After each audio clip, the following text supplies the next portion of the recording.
tem colocado no meu coração nesse tempo, nós estamos pensando, principalmente nesse tempo de recomeço, né, nesse tempo em que nós estamos marcando as nossas vidas por termos um novo momento na presença do Senhor, entendermos, não é, de uma maneira diferente a nossa vivência, a nossa caminhada, não é? Eu creio que nenhum de nós vamos sair desse momento de pandemia e etc. da mesma maneira que nós entramos, né? Um ano muito diferente de tudo que nós já vimos. E então eu começo hoje uma série de 2 mensagens sobre o profeta Jonas. O profeta Jonas. E o tema é esse: a história de um grande peixe. Tem aí, irmão? Tem não? Ah, tem ali. Muito bem. Mas aí está arriscado, né? Porque, na verdade, o tema mesmo é a história de um grande Deus. Porque quando a gente pensa no profeta Jonas, né? Essa é uma das histórias que a gente, talvez seja uma das primeiras histórias, né, pastor? Que a gente ouve quando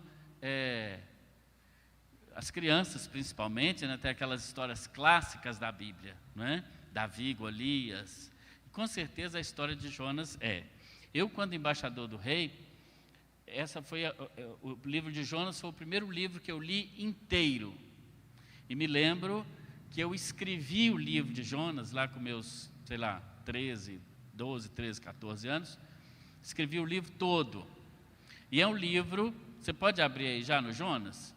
É o livro que não tem realmente um final, né? O livro termina com uma pergunta. Se você olhar o livro do profeta Jonas, você vai ver que o livro, ele não tem um final. Ele termina com uma pergunta. Na minha Bíblia está na página 1328 do Antigo Testamento. Na sua deve estar próximo disso. Se olhar o último versículo de Jonas, que é exatamente o capítulo 4, versículo 11, é uma pergunta, né? Deus perguntando a Jonas, né? Se ele não teria compaixão das mais de 120 mil pessoas. Você veja que Nínive era uma cidade grande para o seu tempo. 120 mil pessoas naquele tempo antes de Cristo. Então, uma grande cidade, uma grande metrópole, né, para aquele tempo. E é um livro muito interessante. Por isso nós vamos dividir essa palavra em 2 partes. Tá bom? É lá que vocês vão iluminar agora? Tem que jogar a luz em mim, não? Tá certo. Então essa primeira parte é a história do grande peixe. A história de um grande peixe.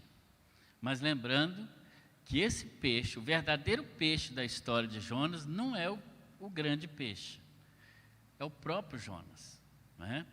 É o próprio Jonas. Pela sua experiência com Deus, ele é um peixe que queria fugir do anzol de Deus, mas o Senhor foi lá e o fisgou pela sua vontade soberana, pelo seu cuidado também conosco. Por isso vamos ler, então, assentados mesmo como os irmãos estão, Jonas capítulo 1. Em princípio, vamos ler apenas os 3 primeiros versículos, mas hoje vamos ter como texto base todo o capítulo 1 de Jonas, que vai do versículo 1 até o versículo de número 17.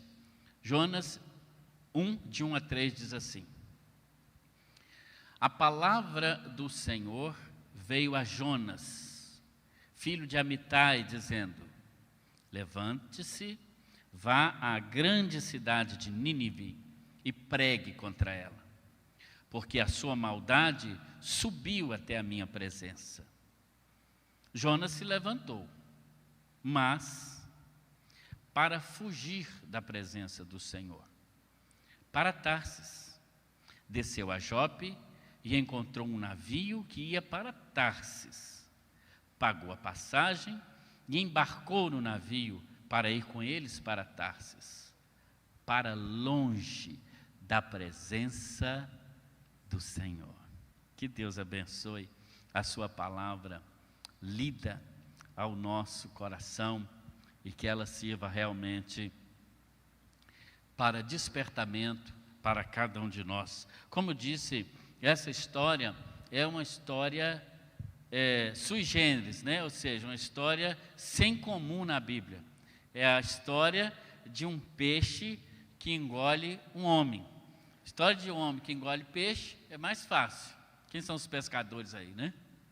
Quem é pescador? Deixa eu ver quem é pescador. Ninguém?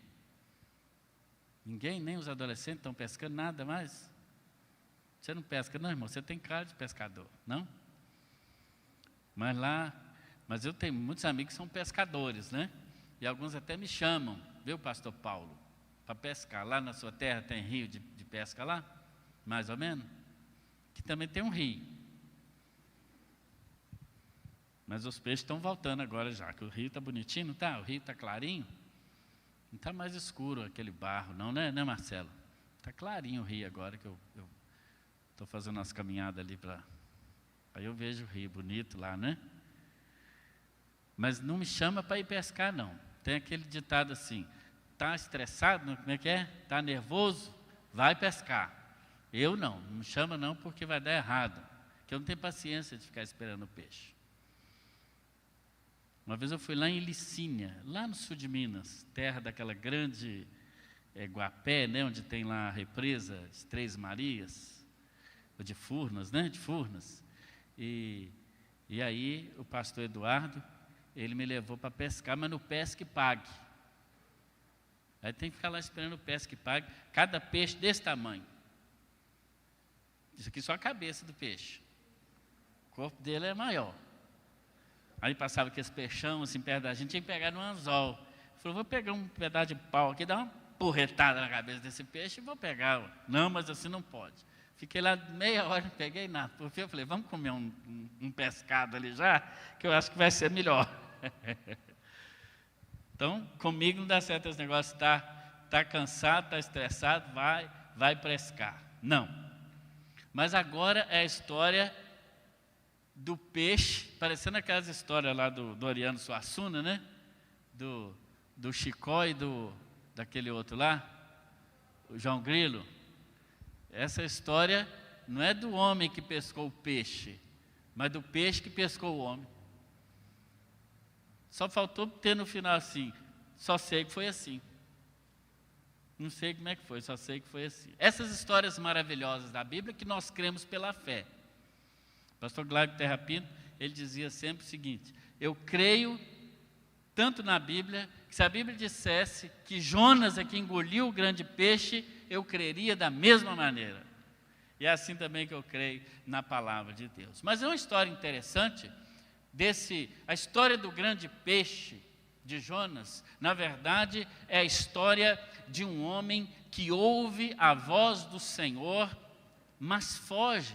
A história de um homem que ouve a voz do Senhor e foge. Se não, vejamos o que diz o versículo 3. Jonas se levantou para fugir. Se você olhar o versículo 1, a Bíblia diz assim, veio a palavra do Senhor a Jonas. Veio a palavra do Senhor a Jonas. Que maravilha. Que bênção. Eu acho que você até devia grifar essa parte da sua Bíblia que diz, veio a palavra do Senhor a Jonas. Porque isso é uma maravilha, quando a palavra do Senhor vem a nós, vem a cada um de nós. Ela vem como um bálsamo, ela vem como um despertamento, ela vem como uma palavra do alto, como uma palavra extraordinária, como uma palavra de Deus que vem para o nosso coração para realmente nos levar a uma transformação. Quem já ouviu a palavra do Senhor aqui? Deixa eu ver. Levanta a mão se você já ouviu a palavra do Senhor. Isso é uma maravilha. Ouvir a palavra do Senhor é uma maravilha. E nós cremos nisto, que Deus fala hoje. Deus fala através da sua palavra revelada, aquela que nós chamamos da revelação especial, que é a própria Bíblia. Mas Deus não fala através apenas da própria Bíblia. Ele fala também através da própria natureza, daquilo que nós chamamos de revelação natural, ou seja, a maneira como Deus se revela na natureza. Deus se manifesta na natureza. O salmista diz, que Deus faz poesia com a natureza. Ele diz, um dia faz declaração a outro dia, a noite faz declaração a outra noite. Os montes e os outeiros louvam ao Senhor. Já viu isso lá nos Salmos? Ou seja, a natureza que Deus criou, todas as coisas criadas por Deus, elas louvam, elas reconhecem ao Senhor e elas também são palavra de Deus para nós. Veio a palavra do Senhor. Veio a palavra do Senhor. A palavra de Deus vem.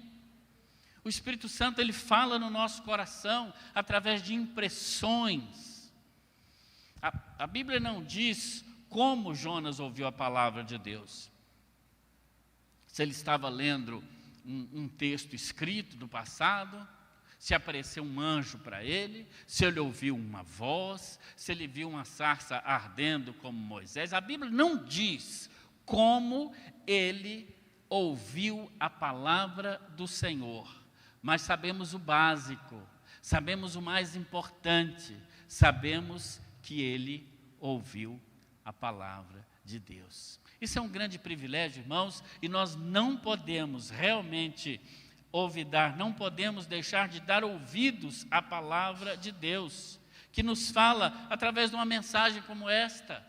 Se nós nos dispusemos a deixar o nosso lar, a nossa casa, estejamos dispostos também a ouvir e praticar a palavra de Deus. A palavra de Deus fala conosco através de um irmão, no PGM, na célula.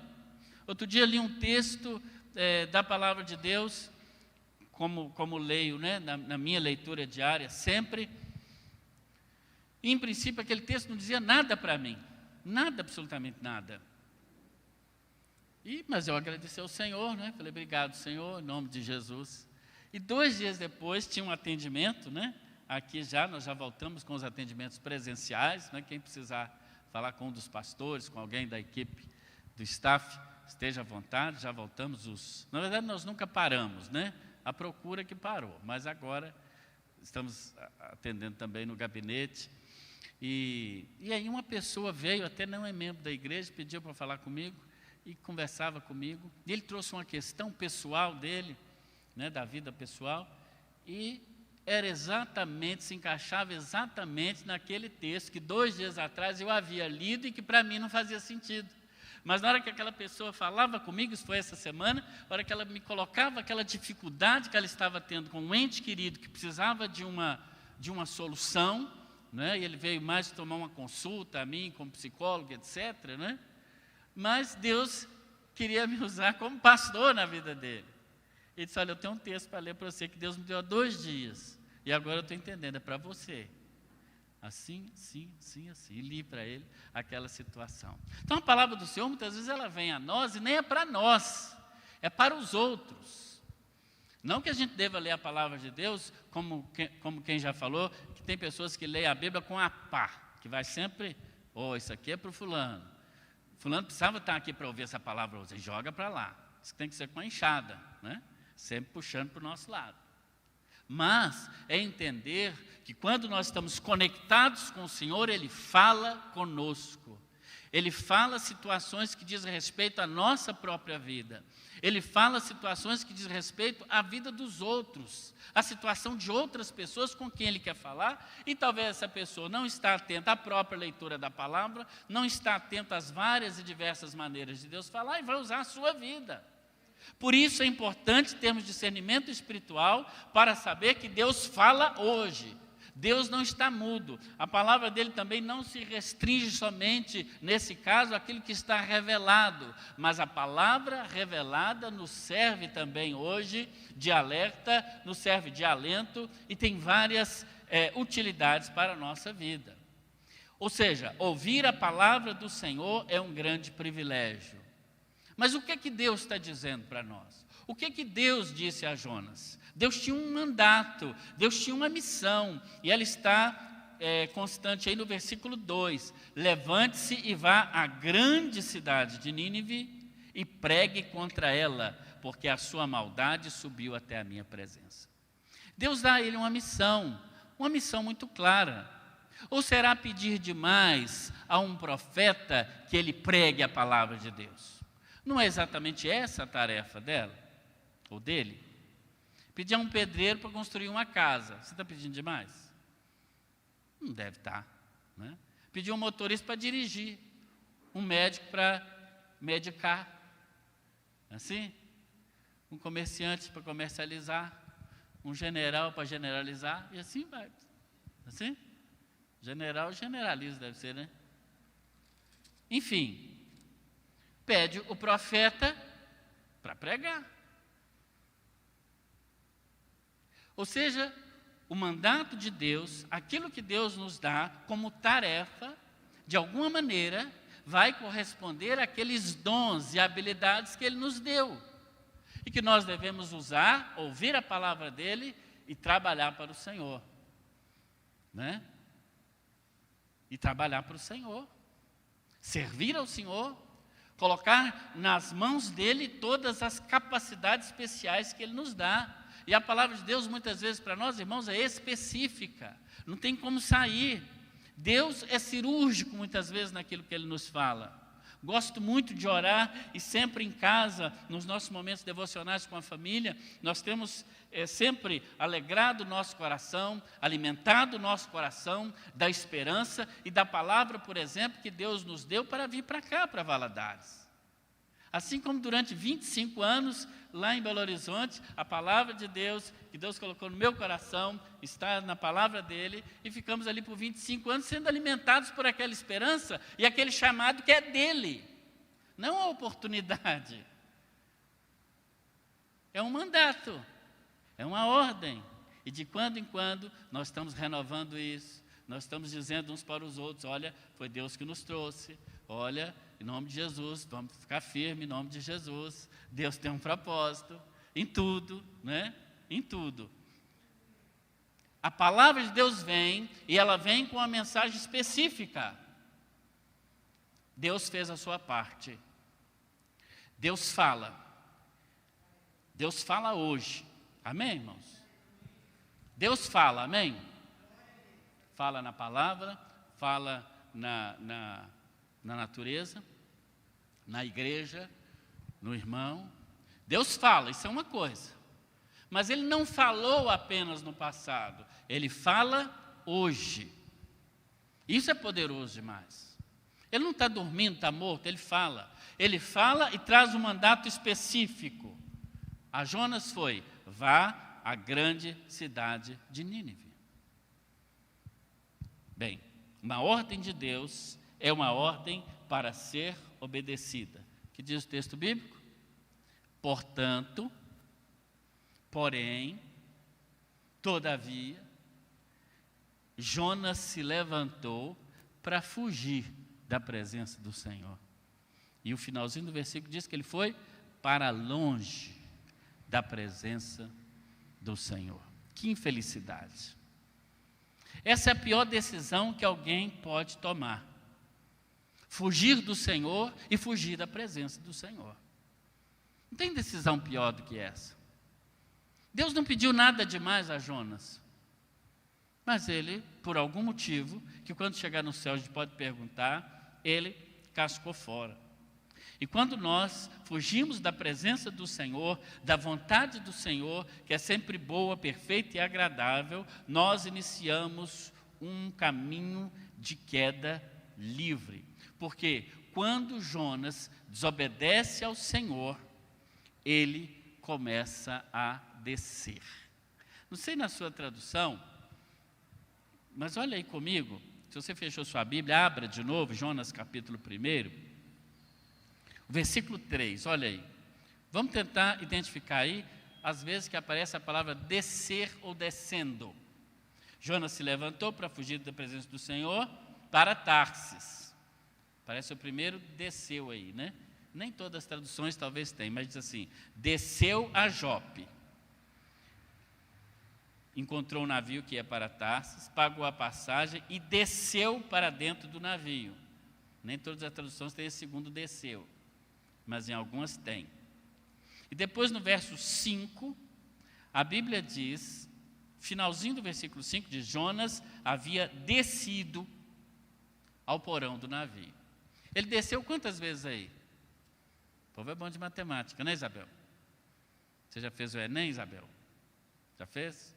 Se aparecer uma pergunta lá, assim, quantas vezes Jonas desceu, o que você vai responder? 3. Muito bem, já passou nessa parte. 50% já está garantido. 3 vezes ele desceu. Ou seja, quando nós fugimos para longe da presença do Senhor, iniciamos um caminho de descida, de queda. E descida aqui é negativo.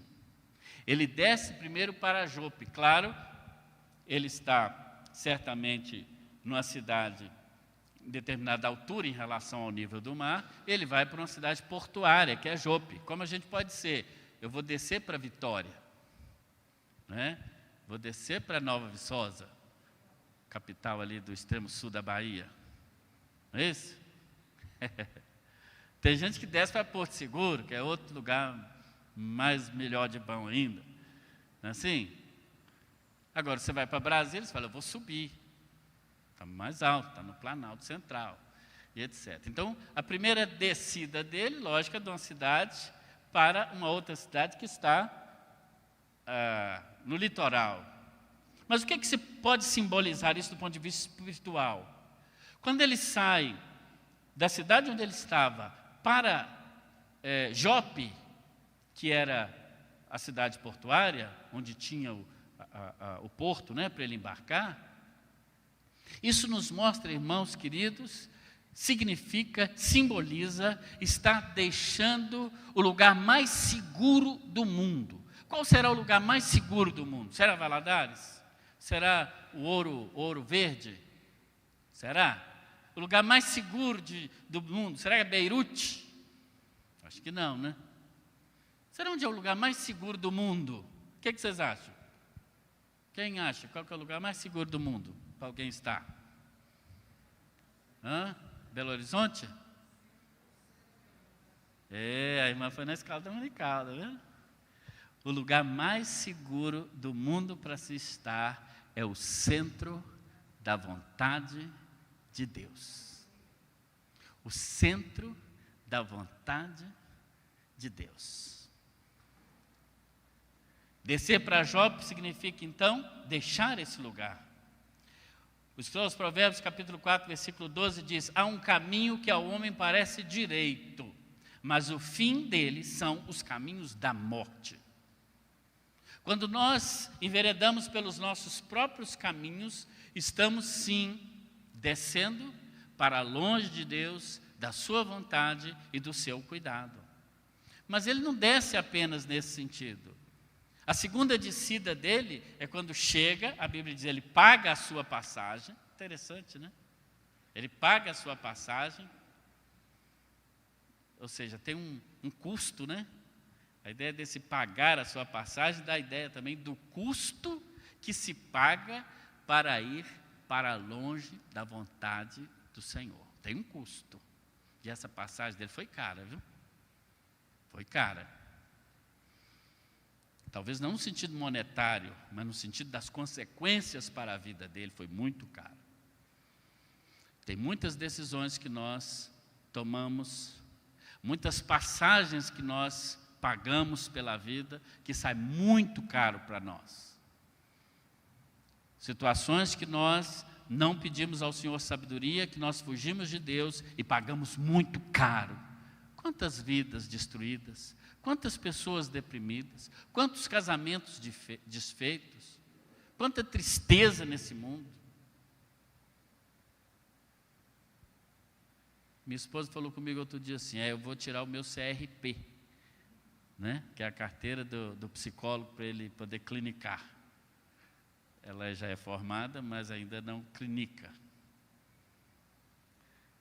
Ela falou, porque depois dessa pandemia, nós vai ter muito cliente para atender. E, infelizmente, parece que é verdade, né, irmãos? Infelizmente, parece que é verdade. Quantas decisões nós tomamos que nós pagamos um preço caro? Jonas paga a passagem. Jonas paga a passagem de fugir de Deus. Que preço caro essa passagem. O preço de pagar para fugir para longe da vontade de Deus. E aí, ele desceu para dentro do navio. Sim, porque normalmente o navio também, daquela época, hoje não, só aqueles iates transatlânticos de cruzeiro, você sobe, né? Porque ele tem 12 andares. Mas ele certamente devia ser um barco, ele desce então para dentro do barco, que está certamente também em relação ao porto, onde ele embarca, está num nível mais baixo. O que significa essa segunda descida de Jonas? Significa insistir em continuar no caminho errado. Ele sabia que estava fugindo, já tinha pago a passagem, mas depois de passar a roleta, ele podia pensar, espera aí, vou desistir disso. Não, ele entra para dentro do navio todo feliz, dá o carimbo na passagem, ele fica felizão lá. A segunda descida implica nisso, em insistir em ir para o lugar errado. A Bíblia diz que ele toma um navio e o destino do navio é Nínive, não é isso? Nínive? Não? Tarsis. Eu tive a curiosidade de saber onde é que era esse lugar. Se Nínive está para cá, Tarsis está ao contrário. É como se Deus chamasse para ir para, sei lá, para Rondônia, e o sujeito fosse para a Bahia. Nada a ver. E Tarsis era um porto fenício, que ficava, sabe onde, irmãos? Na Espanha. Totalmente. Você ouviu falar do fim do mundo? Era mais ou menos isso. Parece que ele comprou a passagem para o lugar mais longe que existia naquela época de ir. E ele vai para lá. Ele foge. Ele vai para longe. Ele vai para o fim do mundo, mas não quer obedecer a Deus. Interessante como há pessoas assim. Elas sabem que estão num caminho de descida, de derrocada, mas elas continuam, parece que ficam cegas. E nós não estamos falando de nenhum pecador, nenhum assassino, não, nós estamos falando de um profeta. De alguém que é líder do povo de Deus, de alguém que era chamado, a palavra profeta no hebraico é Navi. É a mesma palavra em hebraico para boca. Perguntar, o que é isso? Navi. O que é um profeta? Então, os hebreus chamavam o profeta de boca, boca de Deus. O profeta era aquele que falava como se fosse o próprio Deus falando. E agora ele está fugindo de Deus. A boca não quer falar de Deus. E aí ele desce mais um pouco. No verso 5 diz que estando no navio, ele foi para o porão do navio, para a parte mais baixa do navio. O porão do navio, irmãos, é onde é aquele lugar escuro, mofado, um lugar sujo, mal cheiroso, com ratos, baratas daquela que voa. Já viu, meninas? Aquelas baratas que voam? Daquela terrível, aquela baratinha que voa, não é isso? Porão de navio é cheio de morcego, de rato, que é trem ruim mais, aranha, até fantasma deve ter lá, que é tão ruim que é aquele lugar.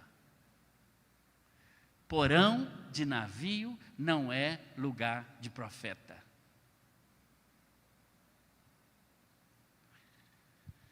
Conta-se a história, né? Daquele pastor. Teve um pastor que desistiu do ministério. Costuma ter isso, não? Desistiu do ministério. Aí ele falou assim, eu vou agora me esbaldar. Largou a família, esposa, largou a igreja.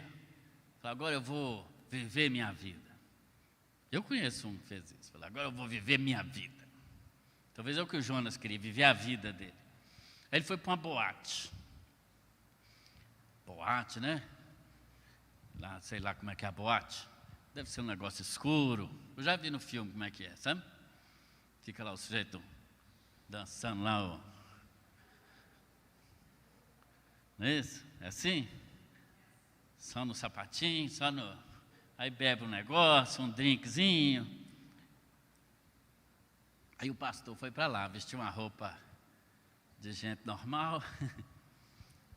Foi para lá todo bonito. Passou gel no cabelo.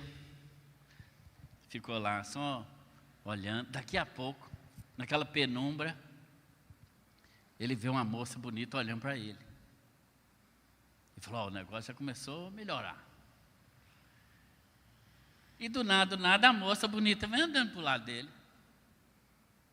Aí ele falou, opa, agora que eu vou me esbaldar mesmo.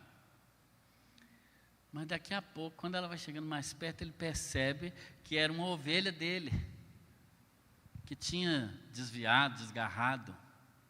E falou, ih, agora lascou. Mas a moça vinha chorando para o lado dele. Ele não entendeu, eu falei, uai. Daqui a pouco a moça chegou, abraçou ele, falou, pastor, eu sabia que o senhor vinha me buscar, pastor, dessa vida que eu estou vivendo.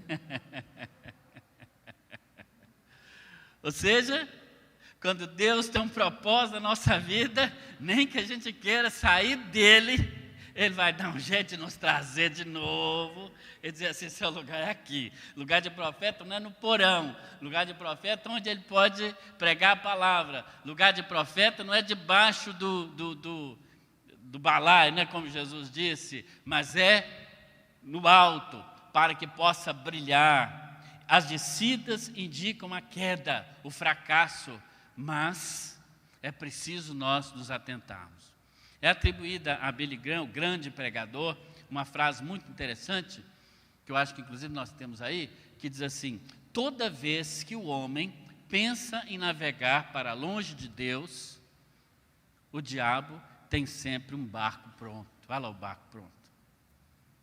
Toda vez que o homem pensa em navegar para longe da vontade de Deus, o diabo sempre tem um barquinho lá já. Sempre você vai achar um jeito de fugir. Mas cuidado com a consequência daquele que se vê distanciado do Senhor, daqueles que se vê fugindo para longe de Deus. Porque nós vamos realmente vivendo numa queda a passos largos. E um segundo sintoma que Jonas apresenta, e que aquele também que foge da presença de Deus apresenta, é que ele se torna indiferente e insensível, tanto à vontade de Deus para a vida dele, quanto também em relação à vontade das pessoas.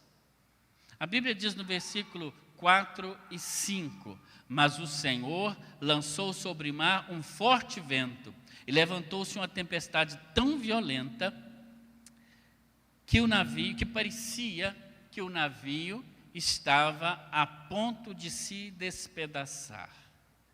E o verso 5 diz no finalzinho, Jonas, porém, desceu ao porão do navio e dormia um profundo sono. Olha que duas coisas tão antagônicas. Ao mesmo tempo em que o navio em que ele estava sofrendo com a tempestade terrível, ele no porão do navio, onde ele não devia estar, dorme um sono profundo, como se nada tivesse acontecendo. Como é diferente esse sono de Jonas do sono de Jesus. Jesus também dormiu no barco durante uma tempestade. Mas Jesus não estava indiferente, nem insensível à vontade de Deus e nem à necessidade dos que ali estavam com ele. Jonas dorme o sono da irresponsabilidade, o sono da indiferença, o sono da insensibilidade. Se você olhar o versículo 6, os próprios pagãos, os não crentes que estavam no navio, correm onde Jonas está, né, no versículo 6, e diz assim, o que está acontecendo com você, que você está agarrado no sono? Na tradução de antes de ontem, diz assim, o que tem você dormente? O sono da indiferença de quem dorme no porão, de quem está dormindo no meio do lixo, de quem está dormindo no meio do rato, de quem está dormindo no meio da sujeira, de quem está indiferente à sua própria situação. Ele está ali tão absorto naquele mundo dele, que ele não percebe que ele está no lugar onde não devia estar. Quando Deus está agora com uma tempestade chamando a ele para acordar, ele continua dormindo. Eu costumo dizer que o Espírito Santo, ele tem um duplo propósito na nossa vida. Um duplo propósito. E o duplo propósito do Espírito Santo é exatamente confortar o aflito. Amém? Deus conforta aquele que está aflito. Se você está agitado, Deus vem e te conforta. Mas o Espírito Santo também tem um propósito de afligir os confortáveis. Aquele que está nesse sono da indiferença, sono da distância de Deus, está vivendo uma vida como o pródigo lá no meio dos porcos, mas está tudo muito bem, está vivendo a vida dele, e como dizia essa pessoa que eu me referi a ela, ela disse: eu estou vivendo agora a minha vida, nada de compromisso com família, nada de compromisso com nada, estou vivendo a minha vida.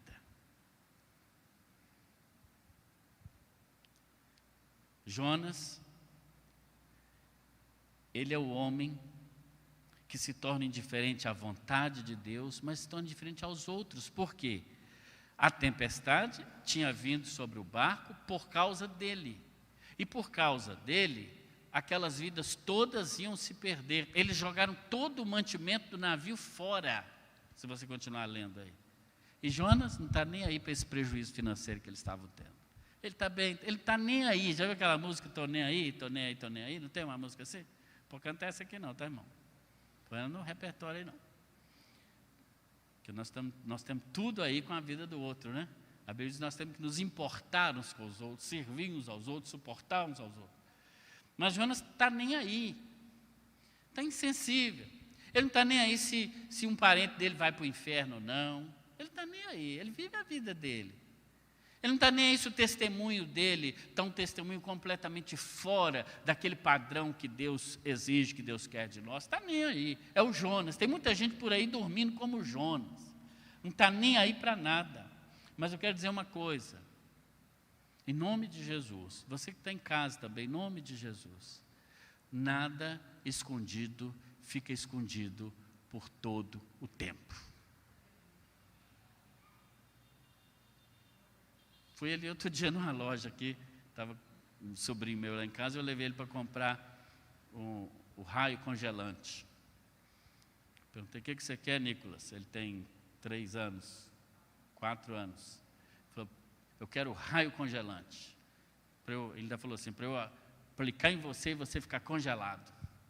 Aí eu fui comprar, mas não tenho raio congelante. Ele então chegou lá, comprou outro brinquedo para ele que ele queria. Mas a hora que está embrulhando, uma moça do pacote falou: o senhor é o pastor lá da primeira igreja? Eu falei: sou. E você, quem é? Ela me disse quem era, e que acompanha pela internet os nossos cultos. Não é? Eu acho que ela não veio aqui ainda, convidei para vir, que estava naquela véspera, né, de começar. E é interessante isso, né? Como talvez você não sabe que as pessoas estão te vendo. No verso 7, aí do texto que lemos, a Bíblia diz que os marinheiros, eles então resolvem fazer um sorteio, lançar sortes, para ver sobre quem era o sorteado. Eles queriam saber por que estava acontecendo aquilo com eles. E adivinha sobre quem que cai a sorte? Nesse caso, eu acho que era mais azar, né? O Jonas. Ele não falou. Ele tinha que ter falado: gente, sou eu. Não, ele ficou quietinho, o pau quebrando, e a tempestade, e joga a coisa fora. E por fim, não tinha mais nada para julgar. Falou: agora vamos lançar sortes, para ver quem que está trazendo esse problema para nós. Cai sobre ele. E só então é que ele vai admitir que ele era a causa daquilo. Ele fica caladinho. Tem gente que fica assim também, né? Numa vida errada, mas continua errado. Mas nada fica escondido por muito tempo. Jonas é aquele tipo de pessoa que diz ser temente a Deus da boca para fora, pelo menos, mas na prática ele não revela isso, né? No versículo 9, já estou caminhando para o final, tá, irmãos? No versículo 9, ele diz assim: eu sou hebreu, temo o Senhor, o Deus do céu, que fez o mar e a terra. Olha para você ver a responsabilidade que ele mesmo assume. Ele diz: eu sirvo ao Senhor que fez o mar e a terra. Ou seja, esse cara que está balançando o mar aí, é o que eu sirvo. O que a Bíblia diz que o pessoal fez? Versículo 9. Então, 10, os homens ficaram com muito medo e perguntaram para ele: mas o que você fez de tão grave assim? Para esse Deus você está com tanta raiva. Aí ele contou. Eu falei: não, eu estou fugindo dele, ele mandou ir para lá, eu estou indo para cá.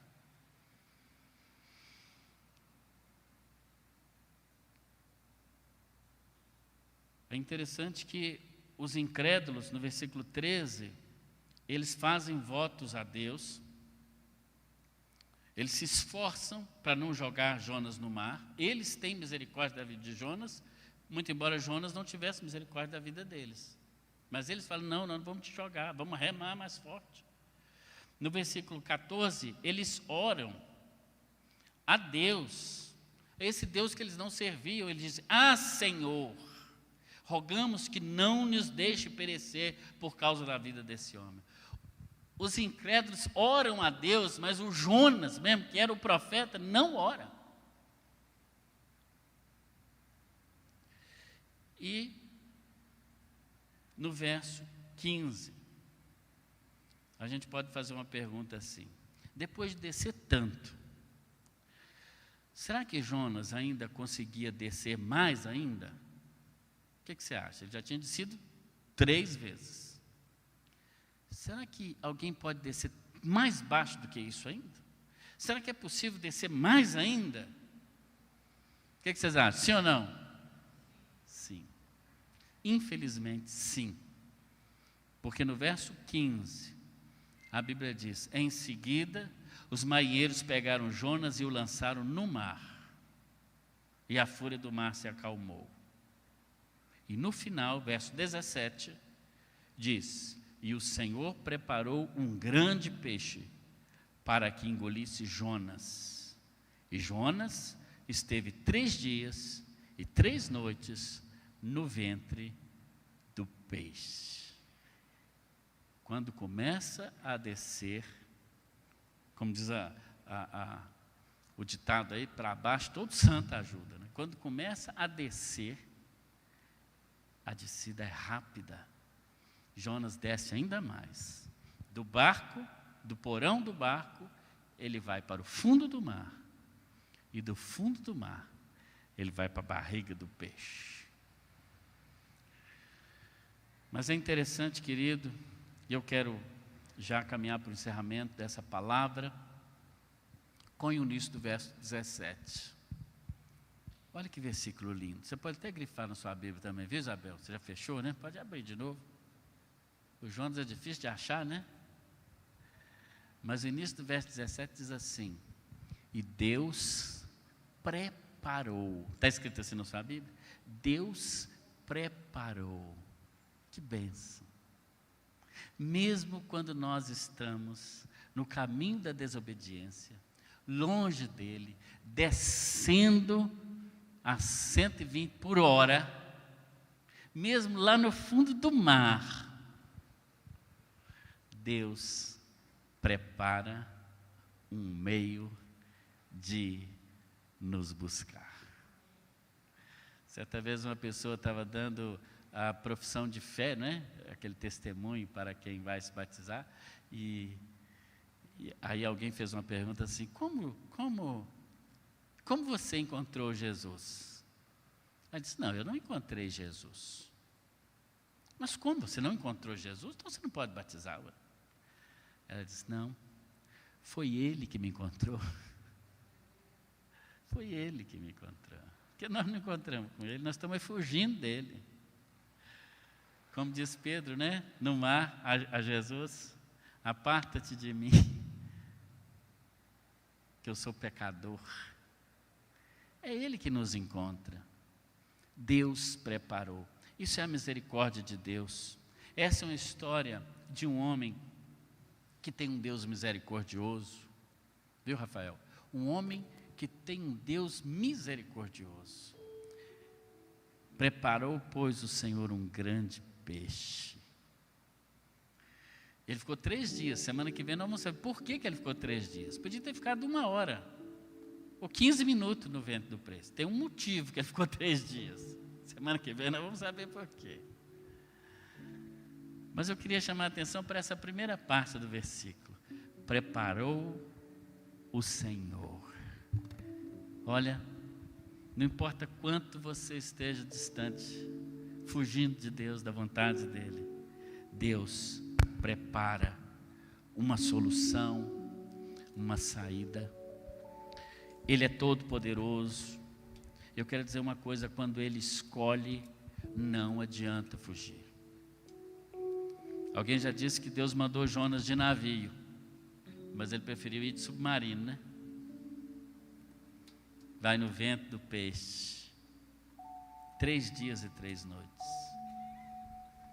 Jesus mais tarde no Evangelho, em Mateus 12:40, vai dizer que Jonas foi uma pré-figura dele, né? Assim como Jonas esteve 3 dias e 3 noites no ventre de um grande peixe, assim o Filho do Homem ficará 3 dias e 3 noites no coração da terra. Era uma pré-figura de Cristo. Esse é um dos motivos, né? Talvez o principal, já estou respondendo. Mas tem outro motivo dele ter ficado 3 dias e 3 noites. E essa palavra de Jesus é que prova que Jonas existiu de fato, né? Não foi uma simples parábola, como alguns pensam. Porque o próprio Jesus cita ele como um personagem. Agora olha aqui para mim, em nome de Jesus. Não critique Jonas. Não pensa se Jonas é o pior cara do mundo. Olha aqui para mim. Eu sou Jonas. Quantas vezes eu fui Jonas? Quantas vezes eu sou Jonas ainda hoje? Tentando fugir do propósito de Deus. Tentando fugir da vontade dEle. Tentando fugir da missão que Ele tem me dado. Você é Jonas. Em alguma medida. Em alguma medida. Em alguma medida estamos pagando caro essa passagem para longe da vontade dEle. Mas é hora de parar de descer, porque um abismo sempre vai chamando o outro. Sempre vai ter o barquinho do capeta para você embarcar nele. Mas é fria, é furada, sai fora. Não precisa descer tanto. Mas se você desceu, Deus tem preparado uma solução para te tirar dessa situação. Ele não quer que você morra no fundo do mar, não. Lugar de profeta não é no fundo do mar. Conta-se que certa vez um ateu ridicularizava um cristão sobre a história de Jonas e diz assim: não existe explicação, não existe nenhum peixe do mundo que o homem possa passar pela garganta dele. Por isso que alguns dizem que não era uma baleia. A baleia não tem garganta. Eu não entendo de baleia, nem de peixe, nem de nada. Mas aí aquele aluno, né? Aquela pessoa, aquele cristão, não sabia responder como é que o Jonas tinha parado na barriga do peixe. Ele falou assim: vamos fazer o seguinte, quando eu chegar no céu, eu pergunto para o Jonas. Tem muita coisa que nós vamos ter que perguntar no céu, que a gente não sabe. Eu mesmo, nós vamos ter eternidade, né, pastor, para conversar lá com os profetas, tudo. Eu vou agendar já, começar a fazer minha agenda já, para tanto de conversa que eu vou ter que conversar lá. Aí esse rapaz então disse para aquele ateu: olha, quando chegar no céu, eu vou fazer o seguinte, eu vou perguntar para ele, aí a gente tira a dúvida. Aí o ateu falou com ele: mas Jonas foi desobediente. Ele não foi para o céu, não. Ele foi para o inferno. Aí o cristão falou: então nesse caso você pergunta a ele. Essa é uma realidade. Jonas fala de uma situação espiritual, de obedecer ou não a Deus. Jonas fala de uma escolha. Uma escolha. Uma escolha que nós precisamos tomar. Uma decisão que nós precisamos fazer. E essa decisão é agora. Para onde nós vamos? Para onde nós vamos? Na semana passada, oramos aqui no culto pela irmã Conceição. Querida irmã Conceição, sempre com seu sorriso alegre, sentadinha ali, assistindo o culto, né, pela Libras. Irmã Conceição, oramos. Ela estava no hospital mais tranquila. Jussara foi para lá depois do culto, ou antes do culto, estava lá. Ela já tinha me falado, a Jussara, porque eu almocei com o Célio, né, domingo passado. A Jussara falou: hoje à noite eu não vou no culto, pastor, porque eu vou estar lá com a Conceição. Mandou uma foto para mim, ela e a Conceição, as duas rindo, fazendo coração. Que a 15 minutos, Jussara manda outro WhatsApp para mim, domingo à noite. Pastor, a Conceição foi morar com o Senhor. Falei: mas você mandou uma foto agora há pouco, de 15 minutos? Eu disse: ela levantou e foi para a emergência e faleceu. Mas a Conceição tinha tomado uma decisão. Ela estava caminhando com o Senhor já há muito tempo. Uma decisão, ela muda tudo. Uma decisão que você tomar hoje, ela muda a sua eternidade inteira, inteira, inteira, inteira. Ela muda a sua vida agora e muda para a eternidade inteira, inteira, inteira, inteira. Uma decisão que pode mudar a sua vida para daqui a 100, 200 anos. É a decisão de estar no centro da vontade de Deus, dizer assim: eu fui criado para isso. Eu quero, eu preciso ser bênção. Em nome de Jesus. Queria que você baixasse sua cabeça, que eu queria que você pensasse sobre a sua vida. Quem é você nessa história? Olha, o mesmo Deus que chama, que capacita, é o Deus que nós estamos diante dele agora, em nome de Jesus. E Ele está te chamando para tomar uma decisão. Você que está aqui hoje à noite, quer tomar algum tipo de decisão, eu quero orar pela sua vida. A igreja toda está orando. Queria apenas que você talvez se colocasse em pé onde você está para eu orar por você. Não precisa vir aqui à frente. Se você quer tomar uma decisão hoje por Jesus, de seguir a vontade do Senhor, de que Ele mesmo seja o Senhor da sua vida, onde você está, se coloque em pé. Eu quero orar pela sua vida. Você que está em casa, está aparecendo para você na tela um QR Code. Você pode capturar com o seu smartphone, ou então você pode mandar uma mensagem para esse número de WhatsApp que está aparecendo na sua tela. E com esse gesto você está dizendo: eu estou tomando a decisão de seguir o que Deus quer para mim. E essa decisão não é só a decisão de começar a caminhar com Jesus agora. Jonas era um profeta, ou seja, ele já caminhava com Deus, era um homem transformado. Mas em algum momento da vida dele, ele perdeu esse foco. Talvez seja o seu caso aí em casa, ou até aqui mesmo no auditório. Como é que está o seu foco com o Senhor? Será que na hora de voltar, Deus está preparando agora para você? Quem sabe essa igreja não é o grande peixe, que você vai passar aqui um tempo. Quem sabe não é exatamente um lugar de acolhida para você nesse tempo, e para você começar uma nova história, uma história bonita. Enfim, qual seja a sua decisão hoje à noite, eu vou convidar o pastor Alessandro aqui para orar pela sua vida.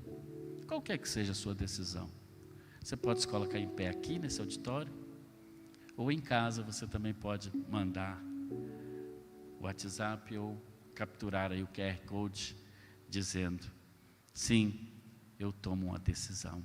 Sim, eu tomo uma decisão de mudança de vida. Eu tomo a decisão de fazer parte da história desse grande Deus.